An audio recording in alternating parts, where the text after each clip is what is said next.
What is going on, everybody? Happy Wednesday. Hope everybody's having a great week. If you haven't already, don't forget to subscribe down below and ring the bell so that you don't end up missing any sort of content. Josiah, our Wednesday episode, man. Love it. Love it, man. I got a list that I think you and everyone will be excited for. I really do. Yeah, so if you're new to the show, on Wednesdays, we normally end up going through some quarterback breakdowns, and then we end up talking some fantasy football, and then talk about Thursday night football, which is kind of a nothing burger. But we'll start out here with the quarterback breakdowns. Let's go back to Thursday night. Everybody remember the massacre that was there in New Orleans? I mean, if you're a fan of breaking down quarterback film, Derek Carr's probably end up giving you some gray hair and some eyesores. But normally I try to end up breaking down what you can do well and what you can't do well, and kind of project for the season. I seriously, there was very little that I actually found to be a benefit of what he ended up doing on Thursday. So let's just talk about the bad first because there's just that much of it. So Derek Carr's anticipation throughout the night was completely off. That had nothing to do with the Jacksonville scheme. It just kind of seemed like he was just a step early on these receivers. And there's one in particular I'm thinking of where Rashee Rice is there in the back of the end zone, and the corner has got his back to Carr. Rice is back there, and then kind of peels back over. Carr, for some reason, while three people are coming in on the rush, they dropped 8. Carr ends up running outside the pocket before he's even got any sort of pressure. And there wasn't really a lot of pressure throughout the game up to that point anyway that would make you think, okay, well, Bosa, for example, has been rushing him all night, or Watt, it's just been really getting after him. Dude, this is the first quarter. Rolls out to his right, and he probably ends up holding onto the ball probably an extra 3 seconds that he needed to, and then way overthrows his man. Bro, that was just the anticipation on the pressure, and then where his receivers were going to be at that point, dude. It was just bad. There's one play that I was like, dude, what the fuck is going on? So it was in the second quarter. Everybody's basically running a bunch of fly routes. There's the slot receiver is running a post route, but it's a delayed post. So for the most part, they're all coming out flying. Kamara is supposed to come out and just basically be like the dump off option, but with how the defense was lined up, it was single man for safety. Dude, he had Michael Thomas open there on the left side. And before he could even get, 10 yards of separation, he only had 5 at this point. He just checked it right down to Kamara. And it's just like, dude, if you're going to be sitting there barking at guys all night, you gotta fully read the play. So there wasn't really a lot that I took out of it in a bright sense there for Carr. I wanted to watch this just because of some of the drama that came out of it, and I'm a huge fan of drama. But this was completely on him this week, man.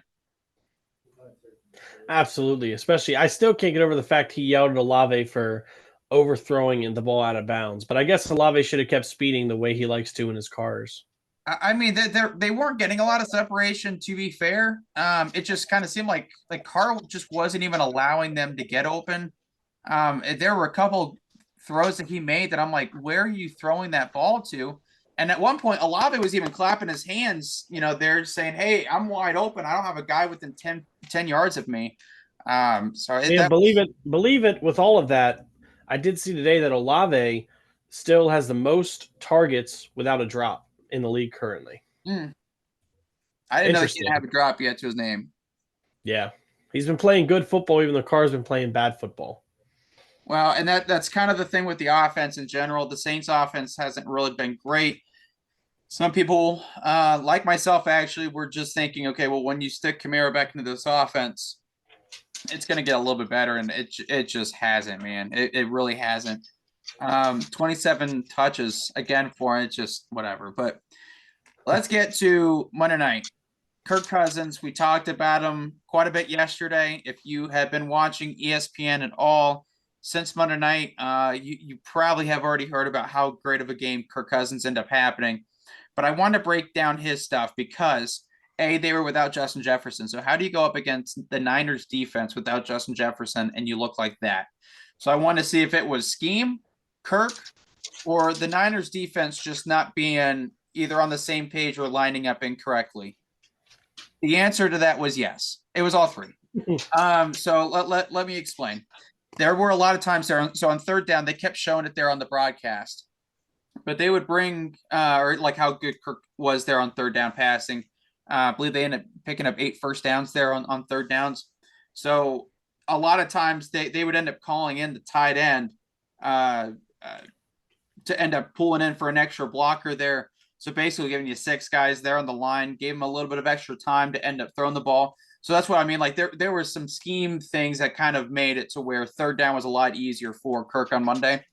Then there were times where it almost looked like, for the Niners' sake, the safety. Now, I'm not a wizard with defense, but it looked like there were a couple times where the safety was shaded over too much to the left. So the one play where the first touchdown to Jordan Addison is just kind of coming across. Now, if you actually hit pause where Kirk ends up, starting to fire away, all 4 receivers are open. And that could be a credit to the scheme for sure. But the only reason why Addison isn't being covered really is just because the safety had so much ground to end up covering. So there's a little bit there. But dude, Kirk Cousins, there's not a lot of quarterbacks that would have ended up winning that game on Monday. The one screen the screen pass there to Madison that ended up going for about 30 yards. I mean, he had a guy right there in his grill. There was one play where Hufanga ended up coming and he's right there in his face. He's basically got 2 reads on this play, Kirk does.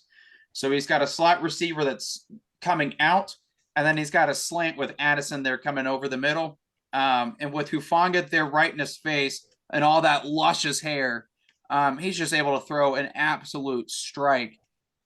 I think you got to look at how the Vikings are set up for the rest of this season. You look at their schedule. You look at what Jordan Addison is starting to look like. By the time Justin Jefferson comes back, you could argue that the Vikings have 2 number 1 wide receivers, which is what you really need in this league. Brian Flores being able to dial up some blitzes. This might be a time to start buying into some Minnesota hype, especially with how Kirk's playing, because this is one of the best seasons that he's had in a while, man. And that game on Monday night, that was the best game I've seen from him ever. Maybe there's one more game that, like that game there in Washington, that you like that. You like that. I mean, you like that. Dude, this was pretty slick, man. Because there were a lot of times, dude, like he sat there and took so many damn hits and still delivered the ball right where he wanted to. Absolutely, man.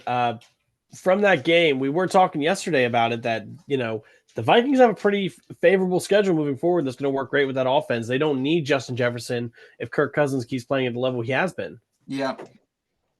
I'm buying into Minnesota. That was my division winner to start. I don't know if they're winning the division. I got to see a little bit more, but at this point, though, what is Detroit? And maybe that's something we could talk about another day, because and their schedule's light too the rest of the way.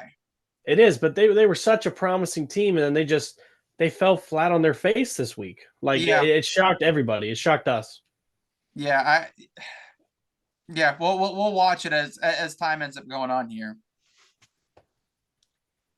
All right, Josiah, you ready for your fantasy football discussion here? I am. I know you wanted to put Kirk Cousins here as my trending up. Do you want to take a guess, like we always do, who you think my quarterback trending up this week is? You know what? You haven't mentioned this guy in a positive light all year, so I'm going to do it here again. Trevor Lawrence. No, it's not Lawrence yet. I will give you there is a fair share of Jaguars on this list, which we'll get to. But first, Colts quarterback Gardner Minshew. All right, yeah. That is my quarterback I have trending up. With the Anthony Richardson injury, he's seen a lot more playing time, and he's QB1 there. He hasn't disappointed. He is coming off his best performance yet in fantasy this year. Against the Browns, he had 305 passing yards, 4 touchdowns, 2 passing, 2 rushing. And he finished with 27 points. And he has favorable matchups for the next 3 games at least. Saints, Panthers, Patriots before the bye week. If you're someone starting Brock Purdy and you're in a pickle right now, Minshew's going to be on the waiver wire. Go get your guy. He's going to have a great game this week in the next couple weeks. And Josh Downs, man, I've said his name now 2 weeks in a row. You have. He has been promising. I actually seen he is the number 2 most claimed player right now in sleeper leagues. I'm really glad that I got him. Was it 2 weeks ago? I should have started him last week, man. DK Metcalf. Josh has he's about a 500 across the board in fantasy. He's had a couple rough games here and there, and now with Tyreek Hill, his star player might miss this week. So it's a good thing I got Adam Thielen. That's all I'm saying, man. I am pretty deep at receiver. It's just Tyreek has the ability to score you 40 points. That's fine. I'm sneaking up on you in the Pratt League. I'm only 2 wins behind you now. Man, better watch out. We're coming. I got a whole farm for Jamar Chase, and it's been nothing but successful for me since. Yeah, that's definitely true. I might have to do the same with Tyreek. I don't know. Stay tuned, America. Ooh. All right. Well, one goes up, another one must come down. Josh, who's my quarterback trending down this week? Well, my big guess would have been Derek Carr, but I would say it probably was Brock Purdy before the concussion, right? No, I couldn't. I have not been happy with his play, but it was the fact that he is concussed. I didn't want to do it to him this week. Okay. This is someone we talked about in kind of a positive question mark light before the season started. Green Bay quarterback Jordan Love. And there's a good reason he's on this list. His first 3 games this season, he combined for 67 points. The next 3, he's at 36. The Packers have not been playing good football. There's no good fantasy value there. And the Packers have one of the toughest schedules I've seen moving forward, especially for a defensive side of the ball. Their next 6 games, Vikings, Rams, Steelers, Chargers, Lions, and Chiefs. All of those guys have solid defenses, top 15 defenses in the league. It's going to be tough for that offense to succeed. They're still not sure what's going on with Aaron Jones. A.J. Dillon has not been that guy, and Jordan Love's getting no help from Watson or Dobbs at all. So he's my guy trending down. You got to stay away from him. Yeah, and I'm telling you, man, questions are going to start coming. Do they draft a quarterback? The way it's looking, you almost have to. Yeah. In a league where the Lions and the Vikings are superior to the Packers, and then the Bears, man, the Bears, we got to talk about them too at some point, because I'm hearing that they really like this young quarterback they got that isn't named Justin Fields. What, that Badgett kid? We'll see how he does this week in his second straight start. Yeah, we'll see how that one looks. All right, Josh, there's 32 teams in the NFL. Each one's probably got 6 wide receivers on the roster. So do the math, America. That's a lot of wide receivers. Josh, who's the guy trending up this week? So like I said, I would have put Josh Downs on there, but maybe Rashee Rice. He's definitely starting to look like he might be Mahomes' wide receiver 1 at least. You can make a case there for him, but no, we're going back to Jacksonville. Christian Kirk, baby. Yeah. Let's talk about what Kirk's been doing. Week. He did. It's actually it's been one of his best weeks so far in fantasy, but second best actually. So let's talk about what Kirk's doing here, because he's outperforming Calvin Ridley and he's becoming Trevor Lawrence's favorite target, other than the guy named ETN. But the first game this season, Kirk scored 1.9 fantasy points. Then he had his second highest at 22 points. After that, he's got over 13 points a game, and that's where you get the consistency coming in. He's been one of Lawrence's favorite targets. He's good for 13, 15 a game. He's had a couple touchdowns in there. He is definitely worth starting in your leagues as if not a wide receiver 1, wide receiver 2. A flex would be great, but Kirk's stock is trending up, and I think if you got him, you got to play him. I've been playing him, and it's been good success for me. Yeah, I 100% agree, and that's why the wide receiver down for me would definitely be Calvin Ridley, if that's where you're going with this. It should be. But it's time for a twist. But not really a twist. You should see this coming, but I try to avoid superstars on my list. Is this next guy a superstar? Devontae Adams. I don't know, man. He got a lot of targets there first few games there. It's really just the past, 2 weeks? 2 weeks or so. Listen to this. It's just the Raiders, man. They can't get it figured out. Hunter Renfrow wants to get traded. Jimmy Garoppolo, of course, is hurt. Who could have saw that coming? Josh McDaniels is not the guy there. A few weeks ago, he had a breakout game against the Steelers, banking 42 points. Since then, he's had no touchdowns. 2 of the 4 weeks he's played, he's had single-digit performances. Now, the Raiders' schedule does go up and down, but I'm considering him a trade candidate at this point because he's not happy. He wants to win a championship. That's not going to happen with the Raiders. So whether Jimmy G plays or not, as long as he's happy, his production is going to keep dropping. That's why I have Adams as my receiver trending down. So I can definitely see that, and I do think that the inconsistency of quarterback play. I mean they've had 3 different quarterbacks start for them so far this year. So that's certainly not helping things. He completely put this on himself. That's why I don't feel bad for Devontae Adams here. I'm normally not one that ends up defending the diva players. I know a lot of basketball fans will defend guys like Kyrie Irving. I can't bring myself to do stuff like that. And Devontae Adams, Stephon Diggs, like it's starting to hit a breaking point for me. You were offered a similar contract there in Green Bay, and you decided to leave Green Bay and Aaron Rodgers and go to the Raiders, who fundamentally have never been a good franchise to be a part of. Nope. And you decided to trade off Aaron Rodgers for Derek Carr. Hey, kind of reminds me, Kevin Durant ended up, leaving Steph Curry and the Warriors for Kyrie Irving there in Brooklyn. Okay, well, yeah, no shit, it hasn't went well for you in comparison to how it was going before, because you decided to leave, fundamentally sound ownership, stability, players to, gosh, you don't even know who's playing quarterback week to week. I know it's an unfortunate. And sorry, not to cut you off, but the quarterback that you came there for, they were benching him last week. Last year. Dude, you went from Matt LaFleur to Josh McDaniels. Are we even certain that he's coming back next year? I don't know. He might be fired the way the season's going right now. Yeah. But we'll see. All right, Josh. Running back trending up. We're going back to Jacksonville. Say the name for me. Travis Etienne. Travis Etienne. You're absolutely right. So I got right here. Sorry. My furnace broke. I got a guy coming to fix it. My neighbor, he's been texting me. That's why I keep having to look down. But we're getting it taken care of, boys and ladies, for those who are watching. Etienne, all right? Let's go back to Josh's number 1 seed prediction here, because Etienne has been coming into his own this season, and he's helping a lot of fantasy teams out, all right? He's currently the number 3 running back in fantasy now. His last 3 games, he's combined for 6 touchdowns, 344 total yards, 82 fantasy points. Lights out performance by him. Of the other 4 games he's played, he's gone over 10 points 3 times and 20 another time. But just like with Kirk, he's a Jaguar. That schedule's going up and down. But Etienne is the number 1 guy for Lawrence and the number 1 player in that Jaguars offense right now. And if you keep riding him, it might be time to start considering a fantasy championship for you guys. Yeah, he's been solid. He's been keeping that number 1 seed hopes they're alive. And they got the extra rest this week too, so he's gonna have fresh legs.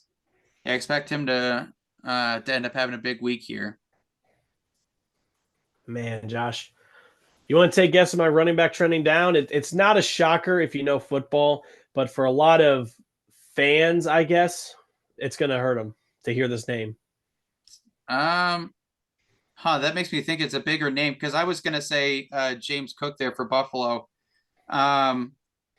Man, I'll say Saquon. Austin Ekeler, Josh. Oh yeah, dude. He's come back looking bad. I think it's time we talk about it. I get he was injured, but it's been 2 weeks now. I've been watching his performance, and we got to talk about it. He's currently the 44th overall running back in fantasy this year. The 3 weeks of injuries didn't help with that. He started off the season strong, played 1 game, got 26 points. But since he's come back from the injury, he had a 10-point performance and then a 5-point performance following.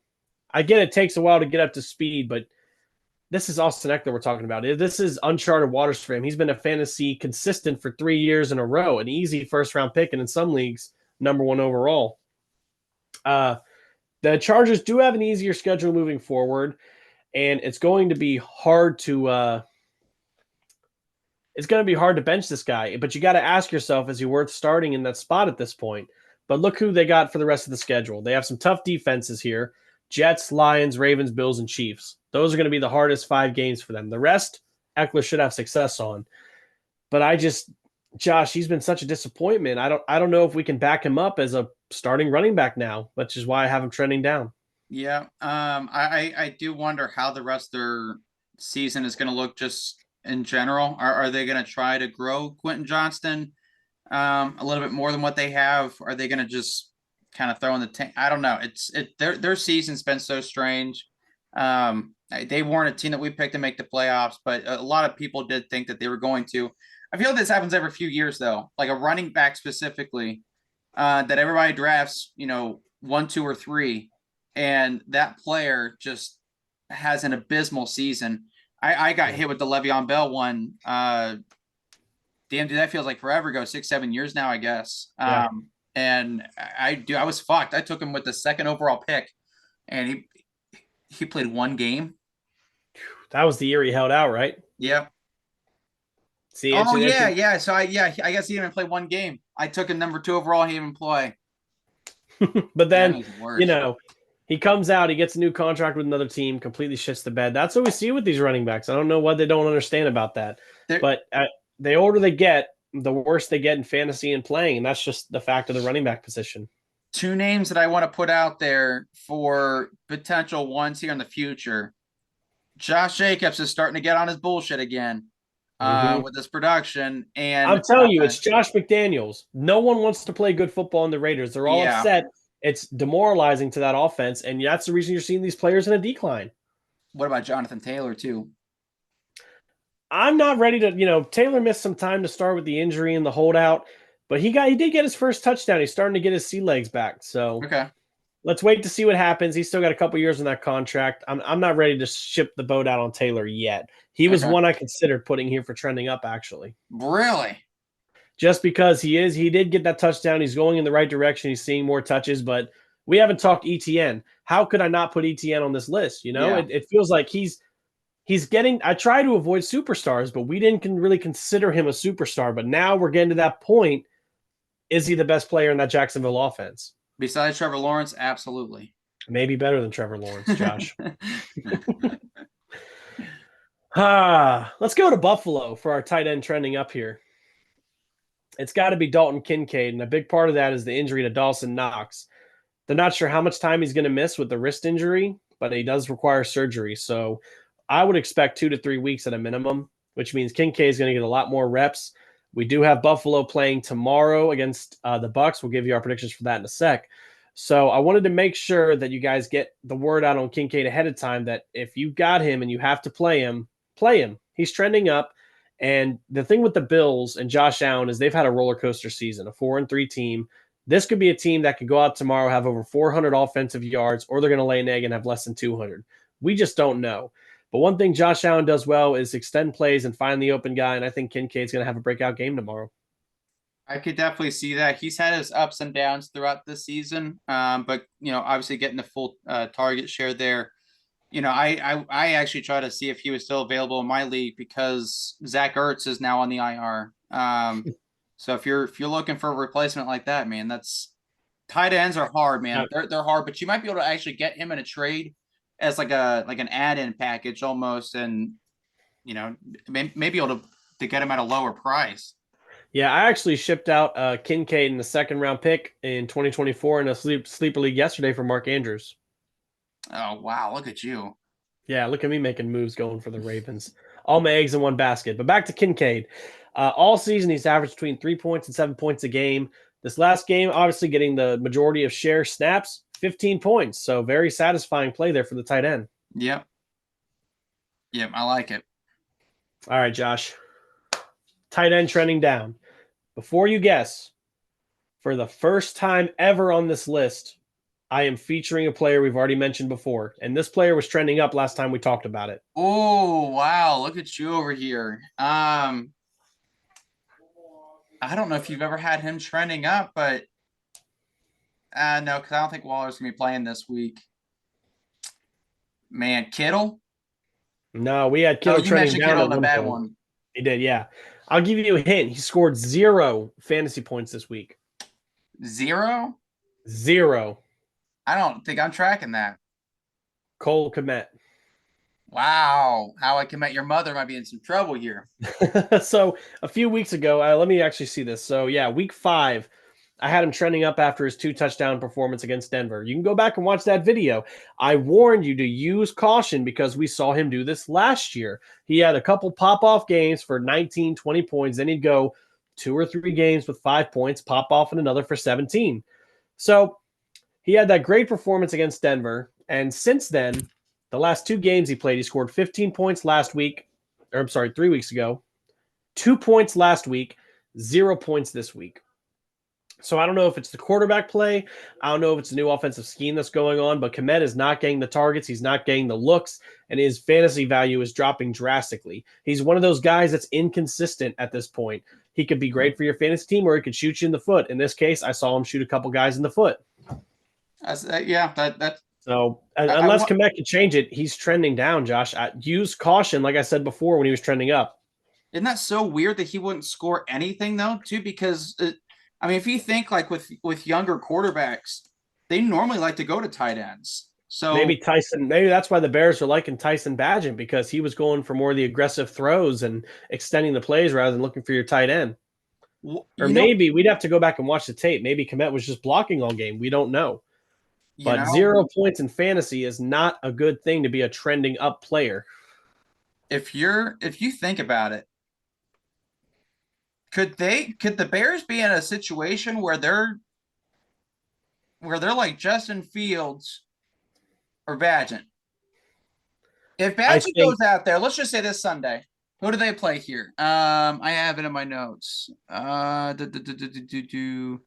Chargers. They play the Chargers on Sunday Night Football. Let's just say they end up beating them. Okay, because I like what they have on offense. I know that the Bears defense is not a typical Chicago Bear defense, but an above average offensive line, decent, not great, but average backs there in the backfield. But you got Kmet, you got DJ Moore, you got they got another kid over there, Mooney. Mm-hmm. If you think about it, they've got enough guys in that offense that they were like, okay, this is gonna be a make or break for Justin Fields. If he can't make it work with these guys, if this kid's able to make it work with them on Saturday Night Football, do you sit there and go, you know what, Justin? Take a seat, man. I don't think they trade Fields yet. I think that's certainly a possibility. I think we're looking at a 49er situation here. They got Trey Lance with a high early pick. Didn't like him. Purdy showed off and came in. They were winning games. As long as Badgett's winning games, stick with your hot hand. You're seeing the same thing in Cleveland. Watson mysteriously hurt again. PJ Walker signs to the roster. He's 2-0. Questionable calls. But PJ Walker's starting there, and the team is looking for him to guide him the way for now. I think it's certainly possible Fields loses this job if Badgett goes out there and outperforms Justin Herbert like most quarterbacks do.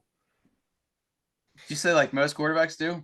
Mm-hmm. I did. You like that? Man, you like look that at one? Josiah over here just firing some shots. I like it. You know, we're hey, I tell you what, man.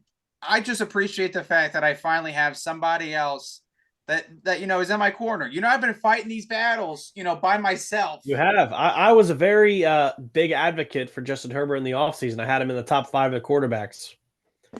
Now he's probably going to crack top 10 just because the pool there is so weak at this season. But Phillip Rivers 2.0, yeah. I'm on the train with that. Hey, everybody ends up professing to their Messiah eventually. It just took Josiah over. It took Josiah a few months there, here just specifically. But all right, you want to discuss this Thursday night game here? I want to take the Bucs, but with the possible Mayfield questionable, not playing, Godwin's possibly not playing, Buffalo's coming off a very nasty loss from a division rival. It's going to be in their mouth, and the game's in Buffalo. I don't like anything going for the Bucs tomorrow, Josh. I'm taking the Bills. Yeah, so I'm kind of in that same boat. I will say that the one thing that I'm going to be looking for specifically in this game, because it got exposed a little bit last week against New England, The losses there on defense, they're really starting to pile up. Josh Allen is back to being the only source of the run game. I mentioned earlier that James Cook is kind of starting to slow down a little bit production wise. So I understand that Josh Allen, Stephon Diggs, that's a dynamic duo. But with everything piling up there on the defensive side, if Baker and Godwin do end up playing, I feel like this game could be somewhat tight. But I agree with you. I think that Buffalo is super pissed off about losing that game last week. And I think it is kind of funny. I have to mention this, I think, every week, just the disparity of how the narratives go. But they're 4-3, right? They're in everybody's power rankings. Oh, but Josh Allen's just too good. Oh, but Stephon Diggs. Gosh, Stephon Diggs. I've actually got a post for this. I saved it yesterday because I wanted to talk to it on the show, but we were not able to get to Buffalo in time. Okay. So here we go. The Bills, like Josh just said, are 4-3. Let's look at their season. They lost in overtime to the Jets, beat the Raiders by 28, beat the Commanders by 34, beat the Dolphins by 28, lose to the Jags, barely get by the Giants by 5, and then lose to the Patriots. Yep. Up and down roller coaster season here. How can a team be so good and so bad at the same time, Josh? First of all, Josh Allen, it's been well documented. The passer rating going up and down by the week, and it is crazy, the dips and curves there. But I don't know. I think that some of it has to do with Allen's inconsistency. I think it has something to do with the loss of Dable is certainly something. It can't be nothing at this point. But I some of this is just Josh is just trying to do too much. That he's trying to force guys open. I think he's got to take the leapfrogging over people out of his playbook. He's the most important member there on the offense. But I love the fact that the Bills are still a really good team at 4-3, losing to Zach Wilson and Mac Jones in the same season. The Bengals are 3-3, and their losses you could easily say was because their quarterback had one leg effectively. It was division rivals. They're a bad team, despite the fact that they've looked incredible over the past 2 weeks in comparison to Josh. It's division rivals. The Bills struggled against the Jets and Patriots because they're division rivals. The Bengals lost to the Ravens and Browns because it's division rivals. The Ravens lost to the Steelers because it's division rivals. You almost got to take those divisional games and throw them out the window. Not the fact that they're not important, because they clearly are, especially in a tight playoff race and division races, but it can go either way. It's part of the reason I wonder if Washington will actually beat Philly this time around. Yeah, I mean, they beat him last year, so I don't think that's definitely a pick that I've been mulling over. I do just want to remind the audience, just so that we're all on the same page here.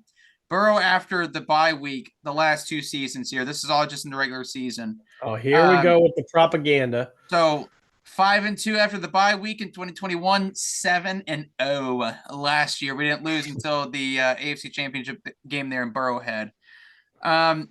Passer rating 100 plus both seasons.